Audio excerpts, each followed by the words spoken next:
Welcome to the Black Entrepreneur Experience podcast. Inside the business, buzz, and brilliance of Black entrepreneurs, here is your host, Dr. Frances Arlene.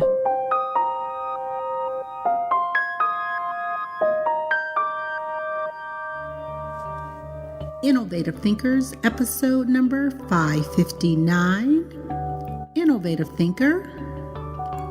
Thank you for joining us as we elevate the Black entrepreneur experience by interviewing CEOs, thought leaders, innovative thinkers, and Black entrepreneurs across the globe. I'm your host, Dr. Frances Arlene. Who says nonprofits can't be innovative and exciting? Veronica, Simpkins, and Ashley Green are proving it with Latched Support, a $1.3 million nonprofit transforming maternal and infant health. Welcome. Thank you. Thank you for having us. Absolutely. I've given our audience such a brief bio. Why don't you fill in the gaps and share with our audience what you'd like them to know about you and your nonprofit? Yeah, so we have now been operating for 9 years, and Ashley and I are both registered nurses, lactation consultants that really took our perspective from healthcare and decided to make it mission-driven in the community to make sure that the community was better prepared throughout their pregnancy and postpartum period, and making sure that once they got to that hospital system, that they were able to navigate it. So we bring a very unique perspective as registered nurses to the nonprofit sector, because oftentimes healthcare and policy don't really consider how nonprofits can really be part of the bigger picture. Let's back up. Tell me your backstory each. How did you get into this specific work? I've been now a nurse for over 15 years now, and I started as a labor and delivery nurse. And during that time, I would see doctors that would want to be home by dinner, and that would result in young women having to get C-sections that they really didn't need. It was more of the convenience of the doctor trying to rush their delivery. So I saw a problem and I didn't want to be a part of that, and really thought of, well, how different can I allow my nursing career to take me? So I've been able to work in home visitation with military families and learn about how military families are so uniquely positioned too, with resources wherever they are, if they're geographically separated from their family. I've been able to work with the city of San Antonio with congenital syphilis and making sure that moms that are diagnosed with syphilis are getting the treatment that they need. And then I was able to work in the nursery and as a lactation consultant. So I've really been able to prepare myself in the work that we're doing with our nonprofit that is a full wraparound service, to have that exposure to all the different areas that we know that our clients are facing, to make sure that they can get supported when they come to Latched. Yeah, and I think on the other side of that, while Veronica really leaned into the labor and delivery, I leaned into postpartum and newborn care. So I've been a registered nurse, like Veronica said, as well, over 15 years. I need to actually tally up the years, but quite some time. But had the opportunity of working in different hospitals, like I said, whether it be in the postpartum unit or newborn care. And then also went back to specialize and become an IBCLC lactation consultant. So I was able to also support families with breastfeeding in the hospital and also in their home as well. And then I also experienced my own lived experience with my second daughter, where I went home and I experienced postpartum eclampsia that led to heart failure. And even being a nurse at that time, well educated, and like I said, specializing in postpartum care, I was ignored that first week postpartum when I went to the ER 3 different times.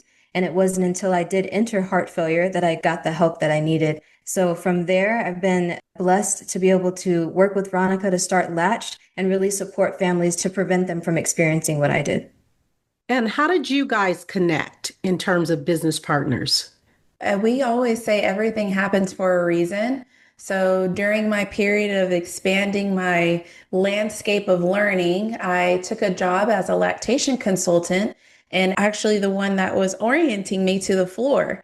So during our first shift, which is 12 hours long, we started talking about what we wish that we saw that parents were have the access to in the community once they get discharged home, because they would often say, well, can you just come home with me? Or how do I get in contact with you once I'm home? And it's just like, that's just not how the system's set up within the hospital. But we thought, well, why not? Why can't there be a continuity of care? And if nobody's doing it, why can't we do it? So it kind of started just from a conversation of us sharing what we wish we saw in the community. And literally from that conversation, we started planning that August for Breastfeeding Month. The last week of the month is dedicated to Black Breastfeeding Week. So we decided to host a small community event and just to see people's interest in two random nurses coming to your home to help you with lactation. And we had a good number of women that showed up and supported what we were trying to do. And they said, hey, y'all can't stop. Y'all have to continue.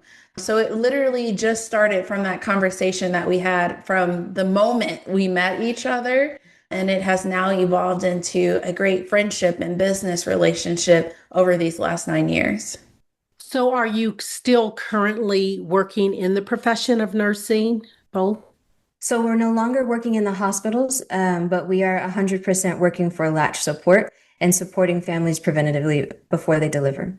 What is something that we as consumers, or if someone is thinking about starting a nonprofit, what is something that they don't know that they should know about starting a nonprofit? Yeah, that's a good question. Yeah, I think a lot of times people have a perspective of if you're starting a nonprofit, you're not a business, because our product or our service may be free to the community. Some don't see that as value because it doesn't have a monetary value that the consumer has to pay to receive. But I think have always approached Latched as it is a business. Our strategy has to be different. And I think a lot of times because of just nonprofits having the ability to have a tax exemption, they are maybe not seen as legitimate businesses. But we as CEOs really focus on strategy, fundraising, operations, leadership. All of those things are so important for us to be sustainable, just like a business. And there's competition within the nonprofit world. It looks different because it's within grant writing. We're competing for certain fundings, and that may be short term or long term. And, it's just because we're not McDonald's or Burger King competing. It's similar for a nonprofit that may be similarly offering maternal health services. We're competing with them as well for that funding. So I think that's a common misconception. Yeah, I think I'd add to that the nonprofit world, what we have learned over the last 9 years is very competitive. Like Veronica mentioned, we are all going after similar funding. And so you do have to be innovative in your approach to reach the families and then also to continue to make a difference as you evolve. And speaking of funding and reaching your goals in terms of funding, talk about that first funding client, or whether it was a venture capitalist. Talk about that. Yeah, we have a really unique story too in that aspect that when we were first starting off, we were offering our services for free in the community. So we were just posting on Facebook. We had a Google number and said, call us if you want us to come and help you. And it just so happened that another nonprofit was starting a breastfeeding initiative, and they saw that posting and had their director reach out and say, hey, can we offer or have these nurses come in so we can learn more about what they're doing? So through that conversation, we were able to walk away with our first contract, and we didn't even have a bank account set up. Talk about everything lined up for us for this to truly be a lesson and a journey that we knew we wanted, but we didn't exactly know how quickly it was going to come. So I think through that first contract of just being available in the community, it authentically came to us. And honestly, that's really how Latch has continued to grow, with grassroots community outreach and allowing the people that we help to really be our marketing and advertising for all the good work that we're doing. And where are you located for those that are listening? In San Antonio, Texas. Okay. And is there a goal to expand beyond San Antonio? There is our first focus really was San Antonio. And then now in our next year, as we enter 10 years, we're looking to expand throughout Texas first. And then after that, we'll reassess what expansion looks like outside of the state. What was the most challenging moment when you were getting started or growing the nonprofit? I would say honestly, our biggest challenge, even though we both have had our own lived experience with having our children, the biggest challenge still came from sharing the value of our perspective and of the services that we brought to the community. I think there's still a bias in that women need support if they are pregnant. Fathers need to know how we can get them involved. And there are lots of fathers that want to be involved, that we just need to make the education applicable for them and understandable for them of how they will help their wives, our partners. And I think the proving the value of our services, we had to do it a lot, over explaining even to health professionals why teaching about having a healthy pregnancy is so important and how early we should be talking about it and seeing how that can ultimately reduce the amount of women that are going in for prenatal care. But yeah, I think the proving the value has been one of the biggest challenges. I think I would agree since the very beginning, and this is something Veronica and I often talk about and still get frustrated with. It was a lot of proving the value of our organization, but also proving ourselves along the way when we entered those rooms too. We're two young nurses at the time with a crazy idea of just wanting to support families. And we knew the need and we knew the impact that we could make, but we had to prove it. And even to this day, we're proving it to bigger organizations, right? So now we're proving it to hospitals of the benefit of working with a community-based organization. So it's been interesting to see every phase that we grow into, we're now having to prove the impact in a different way. So I think that has been the greatest challenge. What keeps you motivated and moving forward when things get tough? So that's a layered answer for me. And then I'll let Veronica add too. For that one, it is seeing the impact that we make when we're walking into our office, seeing the families leave full of gratitude. And then also just the life-saving education that we're able to provide.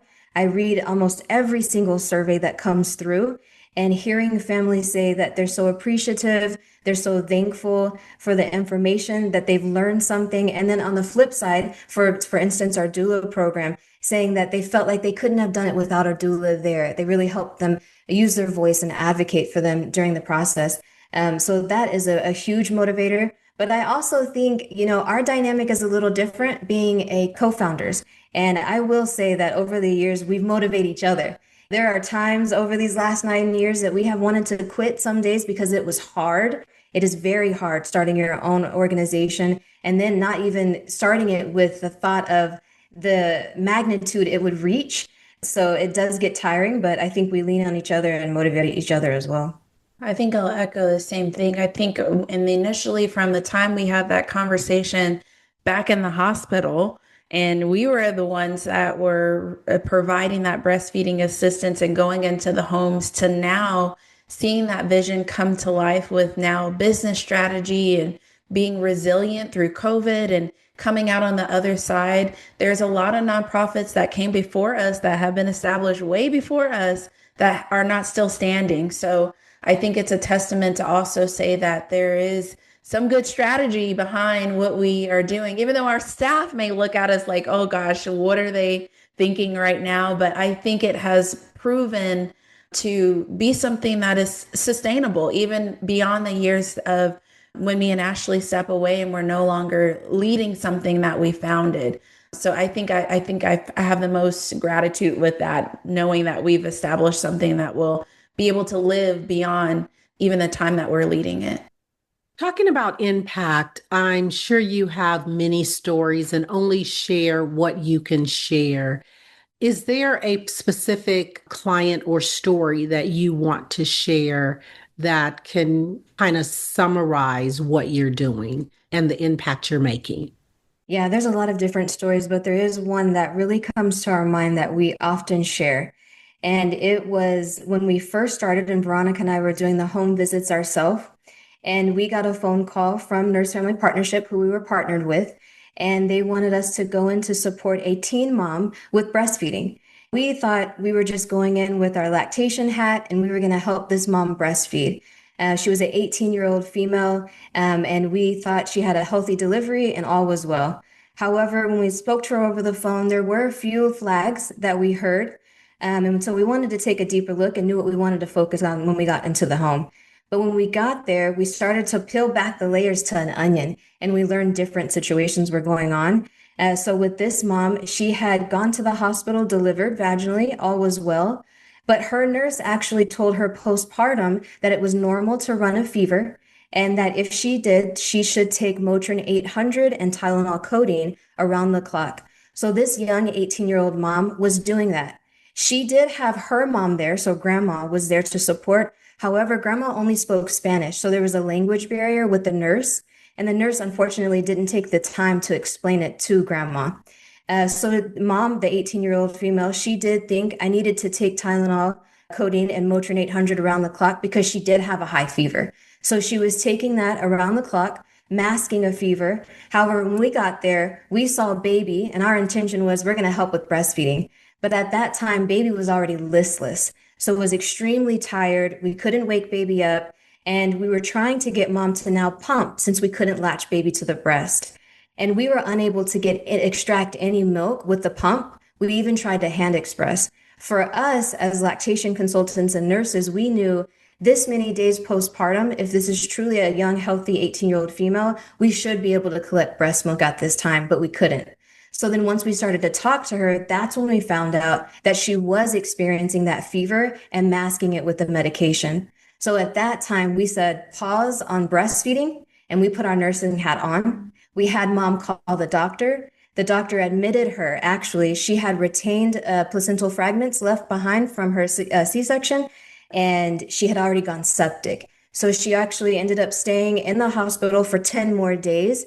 And that was a life-saving experience that really woke us up in the early start of our mission. And that's one that has really stuck with us. And when we train our team and teach them when they go into the home, we do teach them different things to look for and how to converse with a mom to make sure that you do find out any red flags that could be life-saving. That is a very impactful story. Veronica, anything you want to share? Yeah, I think a lot of the stories that I would share have just really been from families that have allowed themselves to be vulnerable. I think when you're on hard times and our families are coming in, maybe because the lights got shut off or they don't have food for themselves or their children, I think those families that are coming in and we're able to serve them, like the tears that they cry from just the appreciation, it's like they all stick out to me because it's just so amazing that I'm blessed and fortunate in my own home that I don't have to worry about those same things, but I can allow bias to not be in the care that I'm providing and allow that person to be vulnerable in front of me and teach our team to also share that same space of safety. There's probably more people that know my name than I know their name just because they know about the organization. And I think those stories are they're most important to me and also fill me up too when I'm looking for that motivation to keep going. Talk about the day quit when you both decided to sunset your nursing jobs, and how did that conversation come about? And talk about the feeling of actually going full time. The conversation, I think I took the jump first, and it was an interesting time too. I want to say, I'm trying to recall, so correct me if I'm wrong, Veronica. I had two little ones at home. I have a supportive husband as well. I took the jump at that first time. And again, like Veronica said, those first 3 years, we were working for free, volunteering our time. So took the jump. And I remember, I don't think I was scared in any way because I believed in what we were doing and we saw the end goal too of our next phase. But I will say, I think it was shortly after I took the jump, My husband experienced a layoff at that time from his job. So then it was kind of thought of, do I return to nursing or do I keep pushing forward and really believe in what we're doing and know that it will make a difference and it will grow? And thankfully, he was able to bounce back. And of course, now 9 years later, Latched has grown for sure. Yeah, and I think my time frame, I was still working in the hospital. And, when we started Latch, there were other lactation consultants that we were working with that we were sharing what we were hoping to build. And to our surprise, we thought it was going to be met with a level of excitement because it would be something of value added to the community. But it really was almost a level of just jealousy and just almost a disrespect of something of like, oh, you two, how are you two gonna do that? Oh, y'all will be back. Oh no, like this idea, this is a hobby that y'all think is gonna work. A lot of people have tried and not succeeded type of a thing. But ultimately what led me to tell Ashley is like, look, this is done, was I experienced a not so welcoming work environment. And it caused me to literally go into at the start of that shift thinking, this is my last shift, I quit. And telling the director at that time, thank you for what y'all have offered, but I believe in what I'm doing. And I'm not going to be felt to be little in when I come to work because I shouldn't be. So I think I remember it was Martin Luther King Day and I had to call Ashley and said, I did it. We're about to live this dream out. I don't know what we're going to do. But I think the path was already laid for us. And as soon as we both took that first step and walked away, we have been busy ever since. So and the work has literally provided every worry or stress that has come across us on this journey. Literally, the money and the finances have come with a phone call within the next week or the next email. And it blows our mind every time, but it just reminds us to have faith and continue on this path of being true to what we believe in and also not sacrificing anything that we don't for a dollar. Because we have walked away or moved away from opportunities just because it didn't feel right. And honestly, it probably was the best thing for us. And now years later, those same opportunities are coming back around, but we have a different value now. So we can tell them how the relationship will go, as before we may have not had that leverage. Looking back, what mistake or setback taught you the most and how did you overcome them? It's a good one. I think one of our biggest, I feel like it was a blessing in disguise, but it was a setback. I remember when COVID happened, Latch was still at that point. I think me and Ashley at that point still haven't gotten paid. So we were still 100% volunteer. And I think up until that time, we had done a lot of partnerships with colleges. So we had a lot of work study students volunteering at the organization to kind of help us collect data and serve clients. Well, when COVID happened, the whole university shut down. There was no more work study. There were no volunteers. Our 15 students that we had rotating, they immediately left and it was just back to me and Ashley. So I think it was scary because it was like, well, how do we pay employees? We don't really even have a money coming in right now. But I feel like there were a couple within the bunch that said, no, I believe what you're doing. And we're going to still make this work. And, getting them laptops real quick to figure out how do we work remote and still answer calls. Because during that time, there were still families in need. They were on our Facebook page and saying, no, y'all can't close. Y'all are considered essential. And we're like, we are essential? Yeah, I guess we are essential. We need to figure out how this is going to work. But I think that setback really set us up to also have faith and be calm in the chaos and also still adapt the mindset of stay ready so we don't have to get ready. We were already ready for it, even though it was kind of scary when it was happening. And then a lot of people from that time, after they were able to see us in person, they came back and told us how we were one of the few organizations that stayed open to help provide diapers and formula and things that they needed for their family. So I think that was one of our biggest scariest setbacks? Yeah, I don't know if we had any that I would identify as major mistakes and setbacks. I think that when we got a rejection, we finally started to realize this is a protection. And anything that did happen, what I value about us is that we're able to really sit on it and think about what are we supposed to learn from this moment and how do we apply it moving forward. So if it was a setback for a moment, it was a setup for us to move forward with more momentum. So I'm blessed to say that nothing drastic has really set us back. If anything, we've learned from so many different maybe missteps that we've taken. I like that. And I like how you both actually frame that your setbacks was a setup for your success. Mm-hmm. Absolutely. Thank you. Let's talk about, I love when you said you continue to volunteer, that consistency, that resilience, even though you were not getting compensated. Talk about, or I want you to talk to the business owners out there, some not necessarily nonprofits, and we know the nonprofit sector can be it can be very challenging from the standpoint, there's very few nonprofits that are like the NFL or Goodwill that are extremely profitable. Those are nonprofits. And I always say the NFL, and a lot of people don't know that they're a nonprofit. But even for me, I study those nonprofits as a business owner to look at the model. And just because it's a nonprofit doesn't mean it's not profitable.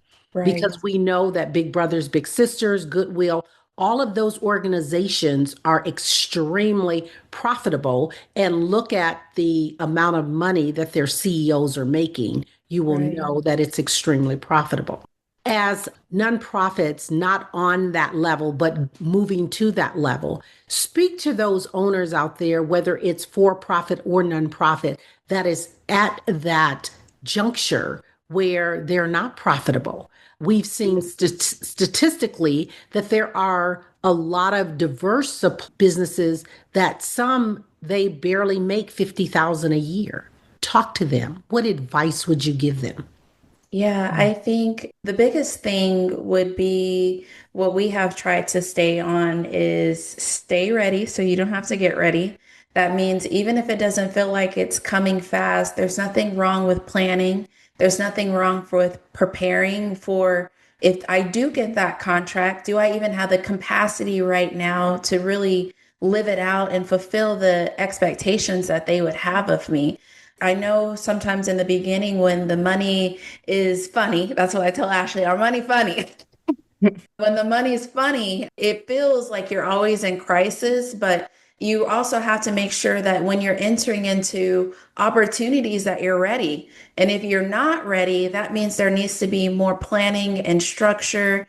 And that comes with time. It doesn't come overnight. And for some people, maybe you have a really great idea or a business and it comes quickly, but it can also fall apart just as quick if you don't have those structures in place. And for us, we always look at there's three different pillars. It's either the person, it's either the place, or it's the process. And if something is not right within any of those three pillars, something will happen and it will fall apart. I think it's most important if you're starting something as an entrepreneur, for profit or nonprofit, it's really being able to allow yourself to grow in that space of leadership so that you know when the time to go forward or it's actually a time to pause. Yeah, I think the only other thing that I would add to that also is strategy. Really taking the time to step back from the work, reflect. If you have an advisory board, lean in on them and really look at what is your strategic plan for the next 1 to 3 years. And does it make sense for the audience that you serve? And then also for yourself and the capacity of your organization. I think I've met so many different nonprofits that they have the heart and the passion and great intentions, but they get caught up in mission creep and they start to add so many layers of services, trying to chase different grants, but it doesn't align with what they really set out to do. So I would really pay attention to your strategy. And if you don't have an advisory board, then definitely developing that so that you can have that support of what it would look like growing. And just adding to the strategy point too, making sure you're working within spaces where you're celebrated and not tolerated. Just because you have a relationship with someone doesn't necessarily mean that you need to work with that person, you know? You have to make sure that you're celebrated in that space, and those ideas and curation of innovation, it's being met with, we both get something and win something out of this, and it's not one-sided, and they're just tolerating the relationship, but you're not really receiving anything. If someone wanted to start their own nonprofit today, what key advice would you give them? I would tell them to make sure that you are filling a gap that has not been felt. Because within the nonprofit space now, it's very mission driven, but in order for you to survive and thrive, you have to be filling a gap that makes a difference for the community. And meaning, if you are not of existence, what gap is continuing to grow, or how are the lives continuing not to improve for families if your service or whatever you're hoping to offer is not there?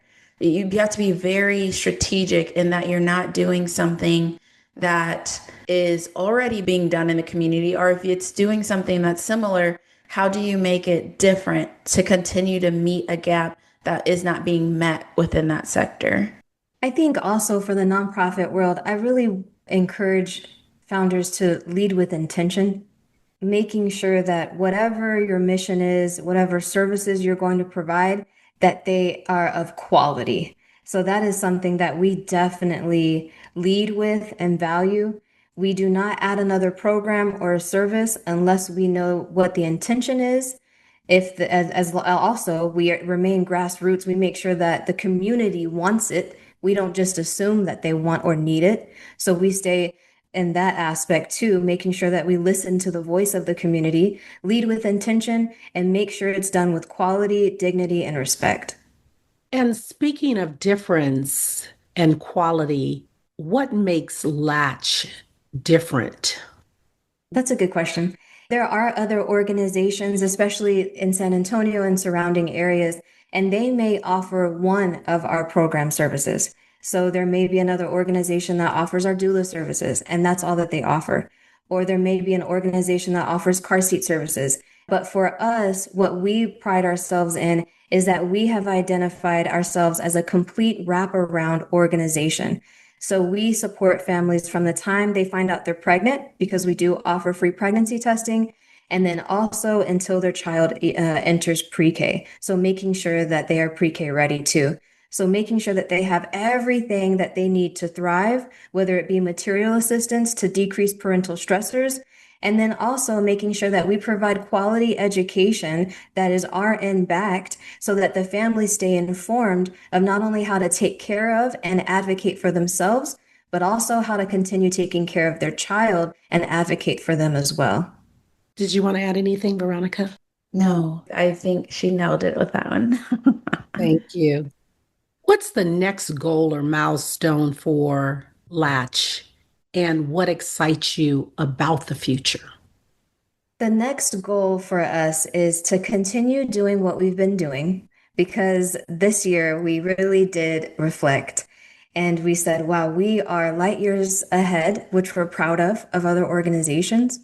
We have that quality, we have that innovative approach. So we lead with what a nonprofit could and should look like rather than what it has looked like in the past. And we're looking forward to maintaining the quality that we currently have and strengthening that, and also expanding. And right now, we're really strategic with our partnerships. And like I mentioned before, our hope and prayer is to continue to partner with different hospitals throughout San Antonio and surrounding areas so that we can be a first line support for families that are delivering before they deliver with the education, in the hospital with our doulas, and then also postpartum, making sure that they're recovering and also their child is safe too. Yeah, I would add, I'm most looking forward to us continuing to build our workforce development out. we really are empowering others and building that next generation of community leaders because we have the ability to train community health workers and doulas. So being in that position to not only hold accountability, but a quality of education and training that really is different than what is currently being offered in our community. And being able to offer that throughout San Antonio, Texas, and other states in partnership with that training, I'm really excited of what that will look like for Latch to be a part of that. And Veronica and Ashley, what is your zone of genius individually? And another way to say that, what do you see your superpower as? I think I like the businessy stuff. I like the numbers. I like the spreadsheets. I like that side. I think that is my superpower. And I think my space of genius, I think it balances with Ashley because I think she's the creator of the two of us. So I know the creator made us, but he told us to be creative. But I believe Ashley, but you can answer to Ashley. I think that Yeah. that's how we balance each other. I like the business and the strategic thinking of it all, and then she's the creative of the two of us. Yeah, I agree. And I think that's why we work so well too. I love the creative component. I love building a program, strategizing how that we should approach the community. I love creating a curriculum. I love creating products for the families. Nothing lights me up more than seeing us create a workshop that the families wanted, then they love it and it changes lives. So I love the creative aspect of programming, curriculum, and all of the products. What is something that you don't have that you need right now that you desire? What is your ask? I think just more awareness. I think that we have a great footprint in San Antonio and we're doing, amazing work. But we do still come across organizations or hospitals that say that they hadn't heard of us in San Antonio, which, is shocking to me because of the large traffic that we do have. So I think just more awareness of the impact that Latch Support is making in San Antonio and then hopefully throughout Texas. And then, like I said, with potential hopes to continue to expand outside of the state. Yeah, I agree. All right. If you conducted this interview, what is the question you would have asked yourself? I'd like you to ask that question and answer it. I think if I had conducted it, I may have asked, what have you done new lately? Because that is constantly the question that we ask new partnerships and new relationships that want to start business relationships with Latch. We want to see that they're also innovative. So we ask them, what have they done new lately? And I think what we've done new lately is, at least within the last quarter or two, we've added 2 additional locations to the organization. So we're expanding our footprint throughout Latched. Thank you.